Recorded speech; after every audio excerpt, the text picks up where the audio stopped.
할렐루야. 자, 오늘은 마태복음 2장 1절로 12절에 있는 말씀으로 가장 귀한 예물을 준비하라고 하십니다. 가장 성탄의 예수님 앞에 뭘 드릴까? 이번에 정성을 다해서 가장 귀한 예물을 준비하자. 사실 우리 김철수 성도님하고 저하고는요, 이 찬양을 준비한 거예요. 하나님 앞에 드리려고. 그래서 어제도 그 추운 때 우리가 여기서 연습했고, 오늘 이제 실전에서 하나님 앞에 돌려드렸는데 이렇게 돼서 우리가 볼 때는 미숙해도 주님은 기뻐하신 줄로 믿습니다. 그래서 하나님께 어떠한 재물, 어떠한 예물을 준비해서 하나님께 드릴까? 가장 귀하고 값지고 소중한 것으로 준비하여 드리라고 하십니다. 이런 제목으로 주님 앞에 올려드리게 되겠습니다. 오늘이 대림절, 대강절이라고도 하고 대림절이 세벤주 주잖아요. 그래서 이제 다음 주가 지나면 이제 바로 그날이 이브가 되고 크리스마스니까 우리 한번 인사하겠습니다. 메리 크리스마스. 복 받으세요. 할렐루야. 성찬절을 그리스도를 기뻐하라, 그리스도를 예비하라가 메리 크리스마스예요. 그러니까 메리 크리스마스를 많이 하면 좋아요. 안 믿는 사람에게도 메리 크리스마스에 복 받으세요 그러면 그쪽에서도 메리 크리스마스 합니다. 그럼 그 사람도 예수를 안 믿어도 그리스도를 예비하라, 그리스도를 기뻐하라 말로 시인을 하게 되니까 얼마나 주님이 기뻐하시겠어요. 하나님은 이 세상의 모든 나라, 모든 백성들이 다 하나님께 영광 돌리고 영광 받으시길 원하셔요. 시편 117편 가장 중앙에 주님의 의도를 나타내 주셨잖아요. 그래서 메리 크리스마스로 인사하게 됩니다. 자, 오늘 말씀은 이제 그 가장 그야말로 값지고 귀한 것으로 정성과 시간과 노력을 들여서 주님 앞에 나와 경배하고 예물 드리고 돌아간 우리가 잘 아는 동방 박사들에 대한 이야기가 되게 됩니다. 저 페르시아에, 지금은 그가 이란, 옛날에 페르시아 제국에 다니엘이 잡혀갔던, 에스겔이 잡혀갔던 이스라엘 백성들이 70년간 포로 생활했던 거기에 동방이라 불렀어요. 이제 이스라엘 쪽에서 볼 때는 거기가 동방입니다. 우리는 극동이고, 그래서 그 동방의 박사들이, 마고이들이, 그분들이 이제 천문학 연구가들이에요. 하늘을, 별을 보고서 별자를 연구하면서 그리고 이제 점도 치고, 그리고 이제 이 지구의 운세 같은 것도 보는 거죠. 그러면서 왕에게 자문 역할도 하는 그런 점성술사라고도 하고 천문학자들도 하고, 여기서는 마고이, 매지션, 매직, 여기서 이제 나왔는데 박사들이 별을 보고 연구하다가 새로운 별을 발견하게 된 거예요. 저 별은 보통 별이 아니다. 저 별이 왜 나타났을까? 이 별은 이 인류의 운명을 바꿀 왕이 탄생할 그 계시의 별이다. 이걸 알게 된 거죠. 그럼 우리가 과연 별을 따라서 가보자. 별이 움직여. 별을 따라가다 보면 그 메시아, 인류를 구원할 그런 왕을 우리가 만날 수 있지 않겠는가. 그럼 우리가 예물을 준비합시다. 그래 준비한 것이 황금과 유향과 몰약, 이 세 가지를 딱 준비해가지고 어느 날 어느 시에 어디서 모여서 우리가 저 별을 따라 갑시다. 그런 거예요. 그 사람들이 이제 이름이 멜키오스, 멜키올, 발타자르, 카스팔 이런 이름으로 전해오고 있는데요. 이들이 정말 별을 따라서 오다 보니까 유대로 온 거예요. 그 거리가 어마어마합니다. 2000km 온 거예요.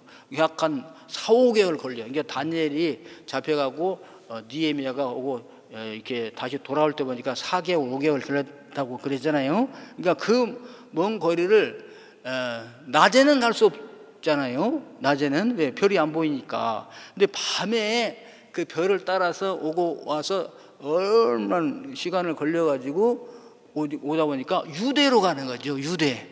그러니까 유대 왕궁에 왕자가 태어나는가 보다 하고서 이분들이 이제 유대 헤롯 왕궁에 가가지고, 우리는 저 페르시아에서 온 박사들인데, 왕자님 언제 태어나셨습니까? 유대인으로 왕으로 오신 분이 어디 계십니까? 우리가 경배하러 왔습니다.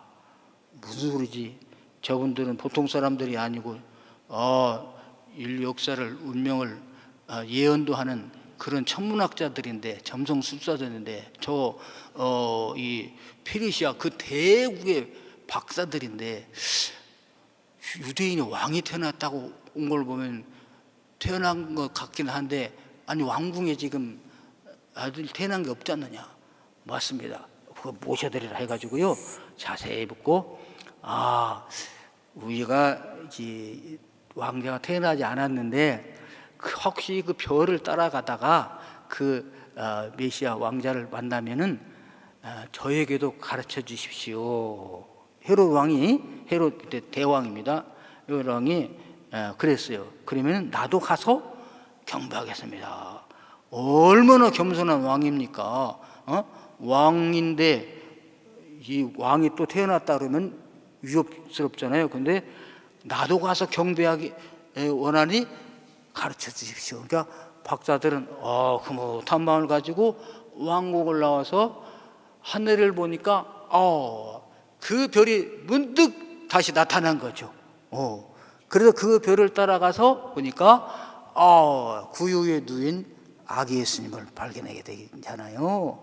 그래서 거기다가 황금과 유향과 몰약을 드리고 경배하고 돌아갔어요. 근데 꿈에, 자 이제 왕궁에 알려야 되지 않겠습니까? 근데 밤에 꿈을 꾸다 보니까 꿈에 계시를 해줬어요. 헤롯 왕궁으로 돌아가지 말고 너희들은 다른 길로 몰래 살짝 조용히 돌아가도록 하라. 꿈에 지시를 받았어요. 그래서 이 박사들이 그 다음날 아침에 왕궁에 알리지 않고 몰래 살짝 빠져서 페르시아에 돌아갔잖아요. 네. 그러니까 이분들은요, 정말 뭡니까? 엄청난 시간과 그 노력과 그 다음에 그들이 가지고 있는 지혜, 그리고 귀중한 물질을 들여서 예물을 사가지고 예수님 앞에 드렸어요. 황금, 금은 뭐냐? 왕의 색깔이에요. 이것은 당신은 왕입니다. 그런 고백으로 황금을 드리고, 유향을 드린 것은 이것은 당신은 신의 계시자입니다. 신성을 의미하는 것이고요. 이 몰약은 메시아로서 오셔서 고난 당하심을 예표하는 그런 몰약을 드리고서 그리고 돌아간 거잖아요. 잘했죠? 근데 유대 땅에서는 아무도 몰라. 왕궁에서도 모르고, 이제 다음 주에 나오겠습니다만 목자들만 알았어요. 목자들. 그러니까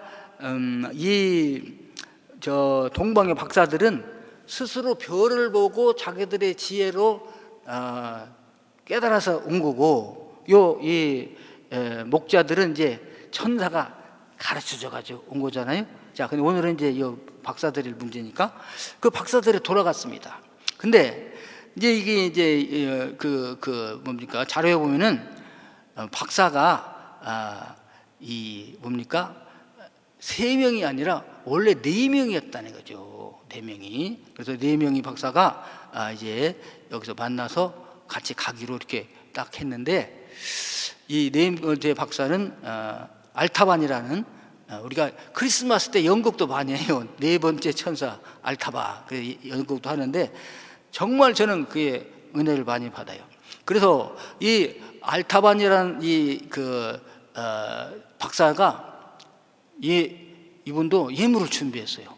이분도 3가지를 준비했습니다. 뭘 준비했느냐?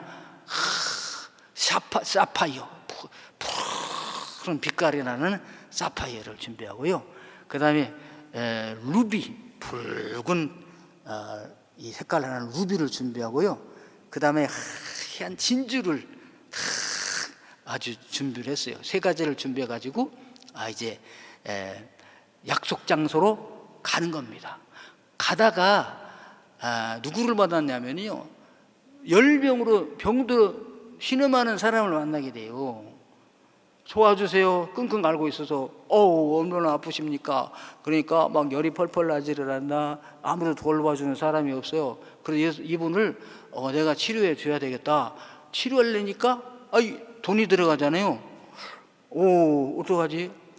그래서 이분이요, 그 메시아 왕에게 드릴 예물, 그 귀중한 예물을 팔았어요. 먼저 사파이어를 팔아가지고 돈을 구해서 이 사람을 치료하기 시작합니다. 잘 돌보고 나왔어요.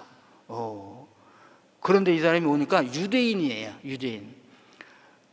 근데 누구신데 저를 이렇게 도와주십니까? 정말 감사합니다. 이 은혜를 어떻게 갚을까요? 그러니까 저는 여기 페르시아의 별을 연구하는 천문학자입니다. 그런데 지금 별이 나타났어요. 인류의 운명을 바꿀 별입니다. 이 별이 왕이 태어났다는 징조인데, 그래서 우리가 그 별을 따라서 가다가 그 왕께 드릴 예물을 준비해 가지고 가다가 당신을 만난 거예요. 그러면요, 유대인이 이걸 알고 있어요. 그 메시아는 어디서 태어나느냐? 우리나라에서 태어나게 되어 있습니다. 유대 땅 베들레헴에서 태어납니다 하고 예언되어 있습니다. 그러니까 베들레헴으로 가십시오. 이걸 알려주는 거예요. 베들레헴이 베이트레헴 해가지고 베이트는 집이고 레헴은 빵이에요. 빵. 그러니까 떡. 그러니까 예수님은 생명의 양식으로 온 인류를 구원하실 먹고 살게 할 생명의 양식으로 오실 분이니까 베들레헴에서 태어나다고 오셨습니다. 아이고, 그래요. 감사합니다. 그래서 이 알타반 4번째 이 박사가 베들레헴으로 가게 된 거죠. 그러니까 3사람하고는 못 만났어요. 못 만나서 늦게 출발해서 베들레헴에 도착을 하게 되었습니다. 산 넘고 물 건고 그야말로 사막을 거쳐서 들판을 건너서 어려운 그 고비고비를 거쳐서 그 베들레헴에 왔어요. 그런데 베들레헴에 보니까 예수님도 어디 계시, 왕 계시고 박사들도 다 왔다가 벌써 떠난 후에요. 그래서 한 집에서 머물고 있는데 집에 들어가서 이제 하룻밤을 머물게 되잖아요. 그런데 그날 밤에 막 난리가 났어요. 막 집마다 막 쿵쿵거리면서 막 병사들이 찾아왔습니다. 알고 봤더니 헤롯 대왕이 동방박사들 어떻게 소식 안 왔느냐? 안 왔습니다. 이제나 저제나 기다리도 안 와. 그들이 그냥 도망가 버렸는가 봅니다. 그러니까 이런 괘씸한 것들. 그러면서 이제 율법 학사들, 예언자들, 서기관들 다 불러가지고 메시아가 어디서 태어난다고 그러냐? 그러니까 이분들은 잘 알아요. 유대 땅 베들레헴입니다. 그러면 베들레헴에 가서 2살 미만의 신생아만 죽이는 게 아니라 그냥 신생아 포함 2살 미만의 어린이들 다 학살하도록 하라. 왕의 명령이 떨어져가지고 군대가 동원돼가지고 집집마다 두드리면 이 집에 어린이 있나 다 수색해가지고요. 몇 살이야? 3살. 긴가미가 2살 같은데 그냥 죽여. 그러면서 막 죽여나가는데 이 알타반이 머물러 있는 집에도 들어온 거예요. 이번에 장교가 딱 들어와서 이제 어린애 있습니까? 막 주위는 사색에서도 발벌 떨잖아요. 근데 그 집에 어린애가 하나 있었던 거예요. 그러니까 이 알타반이 내가 이 어린아이를 살려야 되겠다. 그래서 그 장교에게, 장교님, 이 어린아이를 살려주시면 여기 루비, 이 붉은 루비, 이 보석 당신의 것이 될 것입니다. 이게 장교가 딱 보고 밖에 사람들이나 보고 하면서요, 탁 이 루비를 받아가지고 알았다 이렇게 하면서 나갔어요. 나가면서 내가 처치했다. 하면서 딱 나가가지고 요 사람이 산 거야. 그래서 예수님께 드릴, 메시아에게 드릴 예물을 2개나 허비를 해버렸어요. 그리고 이제 어디로 갔을까? 그래서 예수님을 찾아서 여행을 다닌 거죠. 그때 예수님이 이집트, 애굽으로, 미츠라임, 애굽으로 피난 가셨잖아요. 지금 애굽에 가면은, 지금 이집트 나라 가면은 예수님이 피난하셨을 때 머물렀던 곳에 교회를 세워놔서 교회가 있어요. 그래서 이집트로 피난 갔으니 어디로 간지 알겠어. 그래서 여기 가서 안 계시고 저기 가도 안 계시고 그래가지고 거의 한 33년을 헤매다가 예수를 찾다가 이제 마지막 남은 그 진주 하나 들고서 헤매다가 결국에 다시 예루살렘으로 돌아왔어요. 근데 예루살렘에 돌아와서 보니까 막 난리가 난 거야. 그러니까 6월절이 되었는데 뭔가 그랬더니 여기 막 선지자도 되고 메시아도 되고 메시아라고도 하는 이 이단자를 처형하는 재판이 열렸다는 거예요. 그래요? 그분이 누굽니까? 그러더니 33살쯤 되었고 그분은 이렇게 막 병을 고치고 양식을 주시고 가난한 자들의 친구가 되어주시고 세리와 창녀들을 용서해 주신 그런 분입니다. 봤더니 이분이 그 메시아구나. 내가 33년 전에 찾아왔던 그분이 이분이시구나. 그런데 재판을 하신다고요? 그래서 이분이 생각했어요. 내가 이 진주를 예수님께 드리지 못해도 재판장에게 가서 이 진주를 주고 예수님을 구해야 되겠다고 빌라도 법정으로 가는데 누가 막 그때 그냥 달려오면서 자지를 잡으면서 살려주세요, 구해주세요 해요. 왔더니 어떤 어린 소녀입니다. 소녀가 와가지고 살려주세요, 저 좀 구해주세요 막 그러는 거야. 왜 그러냐 물어봤더니 저희 아버지가 빚을 져가지고 빚값으로 내가 지금 종으로 노예로 팔려가게 되었어요. 그래서 지금 빚쟁이들이 보낸 그 흉악하고 포악한 사내들이 저를 잡으러 오고 있습니다. 저를 구해 주십시오 그러는 거야. 그랬더니 막 그 건강한 막 이 흉악한 이 아주 이 사람들이 이리 와 하면서 잡으러 온 거예요. 그때 이 알타반이 생각을 한 겁니다. 내가 예수님을 구해야 되는데 예수님을 구할까? 아니 종으로 팔려가는 아버지의 빚 때문에 종으로 팔려가는 이 불쌍한 소녀를 구할까? 그러다가 소녀를 구하기로 작정을 한 거죠. 33년에 지금 소원이 이루어지는 찰나에 이 일이 나타났어요. 그래서 이 소녀가요, 그 노예 잡으러 온 사람들에게 제가 이 진주를 줄 테니 이 소녀를 해방시켜 주십시오. 그러니까 그 사람들이 우와 이 진주 그렇게 하라고 하면서 살려줬어요. 그 사이에 예수님은 재판을 받으시고 십자가를 지시고 골고라산에 올라가서 십자가에 못 박히시는 거예요. 그걸 이 알타반이 멀리서 바라보고 있습니다. 예수님 하는데 예수님이 돌아가실 때 지진이 났잖아요. 지진이 막 나는 거야. 그러면서 건물이 흔들리면서 막 위에서 막 뭐가 떨어지기 시작하는데 그냥 건물 잔에 기와장에 머리를 맞아서 쓰러져 버렸어요. 피가 추출 나면서 이제 숨이 가빠와 마지막 숨이 가까운 것 같아. 이제 죽을 것 같아요. 그리고 누워 있는데 숨이 멎으려고 하는 그 순간에 하늘의 문이 확 열리는 거지. 그러면 소리가 들려와요. 너는 내가 줄일 때 먹을 것을 주었고 내가 목마를 때 마시게 하였으며 내가 병들었을 때 돌아보았고 갇혔을 때 와서 보았느니라. 그 음성이 들리는 거예요. 파노라마처럼 싹 강가가 지나가면서 주님 하면서 이제 이야기가 끝나잖아요. 자, 그래서 누가 이 세 분의 이 박사님들은 예수님께 와서 예물도 드리고 경배도 하고 돌아갔는데, 이 알타바는 예수님을 대면하여 만나지도 못했고 예물도 드리지 못했어요.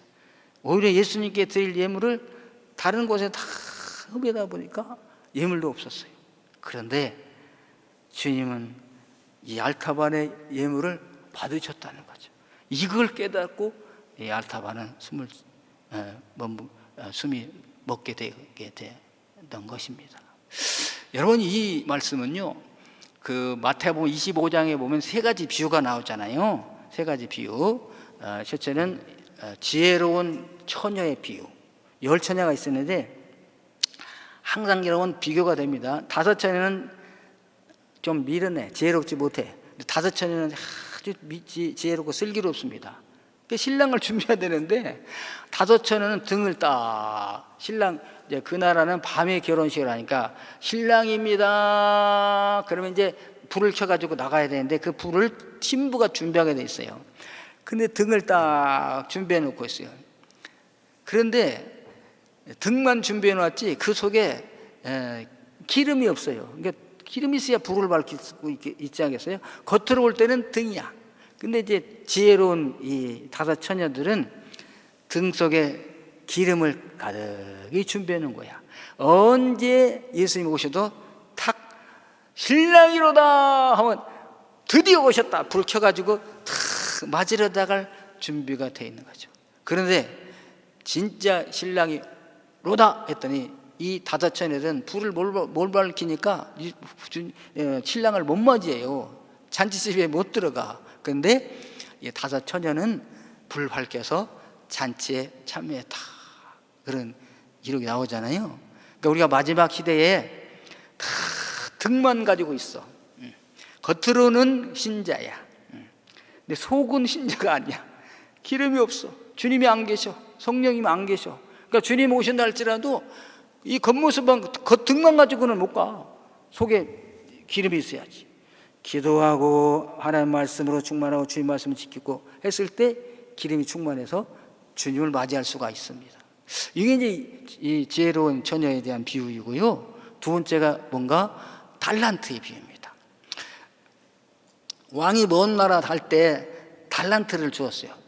그래서 한 막 10억, 20억, 50억 이렇게 막 5달란트, 2달란트, 1달란트 막 이렇게 주고 가서 먼저 갔다 와서 보니까 5달란트 받은 사람, 2달란트 받은 사람은 열심히 일해가지고 막 남겼어요. 5달란트 받은 사람은 5달란트를 남기고 2달란트 받은 사람은 2달란트를 남겼어요. 그러니까 그 조인이 잘했다, 착하고 충성된 종아, 내가 작은 일에 충성하기 때문에 내가 더 큰 것으로 주리라 하면서 주인의 잔치에 참여할지어다 하고서 상을 줬어요. 그러니까 하나님 우리에게 달란트를 주셨습니다. 은사, 재능을 주셨어요. 그걸 가지고 주님의 일에 남겨야 돼. 근데 어떤 사람들은 부지런히 나가서 남깁니다. 일합니다. 수고합니다. 애씁니다. 힘듭니다. 고단합니다. 무시당하기도 하고 욕을 먹기도 해요. 그래야 달란트가 남기겠지잖아요. 장사가 가만히 있어서 장사가 되는 게 아니잖아요. 그러니까 이 사람들에게 주인이 돌아와서 상금을 주셨다. 오늘 우리들에도 정말 자기가 하나님이 나에게 준 달란트 다 묵혀두지 마시고 부지런히 남겨서 주님 오실 때 잘하였도다 착하고 충성된 칭찬받는 종들이 다 되기를 주님의 이름으로 축원합니다. 그 다음에 이게 나온 것이 이제 양과 염소의 비유잖아요. 양과 염소의 비유. 마지막 날 임금이 딱 나타나가지고 모든 백성을 둘로 나눕니다. 두 팀으로. 한쪽은 이쪽, 한쪽은 오른쪽 안겼어요. 이거 왜 남기시게? 왜 남기시는 거? 왜 이렇게 나누시는 거야? 나누시는 거야? 그러면서요. 오른쪽에 있는 자에게 그럽니다. 너희는 하늘로부터 창세로부터 예비된 하나님의 나라, 내 나라를 상속받으라. 이 나라가 천국을 예표하는 것이지요. 천국에 들어간다. 너희들은 못 가. 그러면서 무슨 뭐 때문입니까? 그랬더니 너희가 내가 나의 줄일 때 먹을 것을 주고 목마를 때 마시게 하고 병들었을 때 돌아보았고 옥에 갇혔을 때 와서 보았느니라. 이렇게 대답하는 거야. 이쪽에서도 그러죠. 우리가 언제 주님 앞에 안 했습니까? 지극히 작은 자에게 안 한 것이 곧 나에게 안 한 것이다. 그러니까 이 염소는 그러고 양측에 있는 사람은요, 주님 언제 저희들이 주님 앞에 이렇게 줄일 때 먹을 것을 주고 병들을 때 찾아보고 그랬지 않잖아요. 그랬더니 지극히 작은 자에게 한 것이 곧 나에게 한 것이니라. 여기서 지극히 작은 자라 하면 첫째가 예수님의 제자들입니다. 주의 종들. 이렇게 지극히 작은 자에게 한 것이 곧 나에게 한 것이니라. 두 번째는 가난한 사람들이죠. 병든 사람, 낮은 사람, 어려움 당한 그 이웃 주변에 많아요. 그들에게 한 것이 곧 나에게 한 것이니라. 그러니까 보십시오. 이게 알타반도 예수님이 직접 하시지 않았잖아요. 근데 그가 예수님께 드릴 예물을 다 병든 사람, 그야말로 죽음에 위기에 있는 사람, 노예로 팔려가는 이 사람들을 위해서 그걸 썼을 때 하늘에서 그런 음성이 들리게 되었지 않습니까? 자, 그래서 여러분 선한 사마리아인의 비유도 있지 않습니까? 선한 사마리아인, 어떤 사람이 예루살렘에서 여리고로 내려가다가, 내려가면 안 돼요. 예루살렘을 항상 올라가야지. 신앙은요, 올라가야지 내려가면 안 됩니다. 그래서 내려가다가 강도를 만났어요. 그 강도를 만나서 얻어맞았어요. 얻어맞아서 그냥 쭉 그만 죽게 됐잖아요. 그러니까 뭐 이제 다 가져갈 거 다 가져가는 거죠. 다 빼앗기고 이제 신음하고 누워 있잖아요. 누가 도와줘야만 살 수 있어요. 근데 거기에 이제 사람들이 지나갑니다. 제사장도 지나가고 레위인도 지나갔어요. 올라가면 목사님도 지나가고 교회 이제 교사들도 지나갔어요. 중직자들도 지나갔어요. 그러니까 이 사람들은요, 사람 살려, 거기 누굽니까? 그랬을 때, 강도 만났구나. 큰일 났네. 나도 만나면 어떡하지? 하고 간 거예요. 그리고, 내가 빨로 예배를 집례해야 되는데, 예배 시간 늦으면 안 되잖아. 그리고 지나간 거죠. 근데, 세 번째는요, 그 당시에 무시당한 사람, 멸시받던 사람, 업신여김을 받던 사람이 있었어요. 사마리아 사람입니다. 사람 취급을 안 해. 옛 사람은 혼혈이라고 그래가지고 상대를 안 해준 그런 혼혈이 지나가다가 그걸 보고서요, 나귀 타고 가다가 멈췄습니다. 그리고 나귀에서 내렸어요. 그래서 가까이 가서 살펴봅니다. 아픕니까? 어디였습니까? 고개 들을 수 있을까요? 힘든데 다 팔아 올려보세요. 이렇게 해가지고 상처를 많이 났군요. 잠깐 기다리십시오. 응급치료 해드릴게요. 그래서 포도주 알코올이니까 소독제가 됩니다. 소독해 주시고요.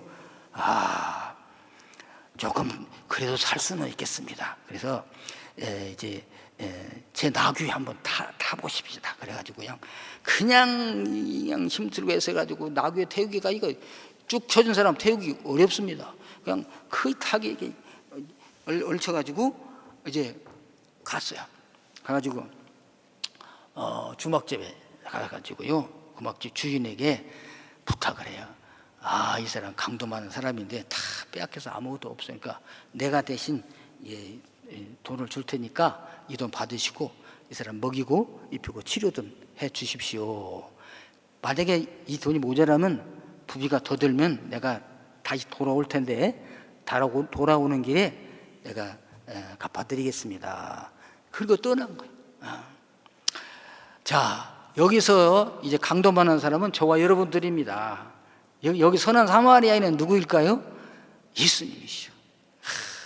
저 나사렛에서 와서 아주 나사렛에서 무슨 선한 것이 나올 수 있겠느냐 무시당하던 아니 뭐 저 어부들의 어부들의 그 지도자가 무엇을 할 수 있겠느냐 고운 모양 놓고 아주 마른 땅에서 나온 아주 고운 싹 같아서 아주 흠모할 것이 아무것도 없다는 그런 예수님이셔.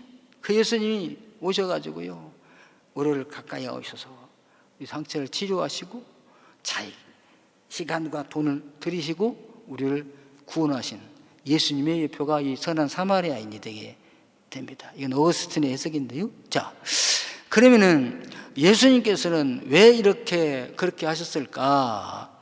마태복음 9장 35절에 보면요, 우리 교회의 요절 말씀입니다. 예수께서 모든 도시와 마을에 두루 다니사 왜 다니셨는가? 그들의 회당에서 가르치시기 위해서, 그리고 천국 복음을 전파하시기 위하여, 그리고 모든 병과 모든 약한 것을 고치셨습니다. 예수님이 하신 건 이것이에요. 인류를 구원하러 이 땅에 오셔가지고 하시는 사역이 세 가지입니다. 그래서 JM 세 가지 미션 이렇게 말씀하시는데요. 여기서 전인교회 전인교육, 전인구원, 전인치유의 사역으로 온전한 인간, 온전한 사회를 추구하는 교회, 여기 표가 나왔는데요. 예수님은 그러면 어떻게 해서 이렇게 촌과 성에 두루 다니시면서 이렇게 가르치고 전파하고 고치셨을까? 그 마음에 뭐가 있었냐? 불쌍히 여기는 마음이 있었어요. 우리 볼 때 불쌍히 여기는 마음. 그러니까 누가 아프다고 그래요. 근데 불쌍히 여기는 마음이 안 들면 도와주기가 어렵습니다. 근데 불쌍한 마음이 들어. 그러면 도와주게 되는 거잖아요. 이 마태복음 9장 36절에 보면 우리들을 보시고 불쌍히 여기시니 이 프랑크니 쪼마이라는 말인데요, 창자, 그러니까 아주 뒤틀린 듯한 그런 고통이 느껴지는 거지. 누가 고통당하면요 다 그런 거야. 그게 아니라 창자가 끊어진 듯한 애타나 애끓는 그야말로 마음이 막 생기는 거죠, 예수님께서는. 그러니까 그들의 약한 것을 고치시고 병을 고치시고 천국 복음을 전파하시고 가르치시는 사역을 하게 된 것입니다. 이 알타반도 가만히 보게 되면요, 이 불쌍히 여기는 마음이 있는 거예요. 그죠? 유대인이 열병으로 병들어 죽어가게 돼요. 지금 바쁜데 약속 시간이 지금 박사들 만나야 되는데 이게 박사들끼리 이게 체면이 약속 안 지키면 큰일 나는데 죄송합니다, 다른 의사 찾아보십시오. 갈 수 있는데요, 불쌍하니까 아주 측은지심이 막 들어가니까, 아니 박사들의 약속도 중요하지만 이게 더 중요한 거잖아요. 그래서 그 예수님께 드릴, 메시아에게 드릴 사파이어를 팔아가지고 이 사람을 치료해 주게 된 거 아니겠습니까? 그래서 우리 예수님께서는요, 물론 이 동방의 박사들이 드리는 황금과 유황과 모략도 기뻐하시는 것이죠. 그래서 예수님이 이 예물을 다 받으셔가지고 예수님이 피난길에 다 사용하신 거잖아요. 그런데 못 들었다 할지라도 요 알타반과 같은 우리 주변에 가장 작은 자, 불쌍히 여기는 마음이 들어가서 그에게 시간과 노력과 재물을 쏟아서 사랑한다면 그것이 바로 우리 주님께 드리는 귀한 예물이 된다는 사실입니다. 이번 성탄절에 우리 주님은 어디에 오실까요? 그 예수님은요, 왕궁에 오시지 않았잖아요. 귀족의 집에 오시지 않았어요. 거부의 집에 오지 않았어요. 가장 가난하고 가장 낮은 곳, 천한 곳에 오셨습니다. 오늘 우리 이번 성탄절에도 우리 주님 어디 오실까요? 왕궁에 오실까요? 우리 주변에 가장 낮은 곳에 가장 불쌍한 모습으로 우리 곁에 오실 수 있습니다. 그분들에게 예수님으로 알고 귀한 예물을 드릴 수 있는 저와 여러분들 되시기를 주님의 이름으로 축원합니다. 네. 그래서 우리는 찬송가 곧 오소서 임마누엘을 부르시면서 하나님, 저도 이번 성탄절에 귀한 예물을 준비하여 우리 주님께 드리게 하여 주옵소서. 어떤 예물을 준비할까요?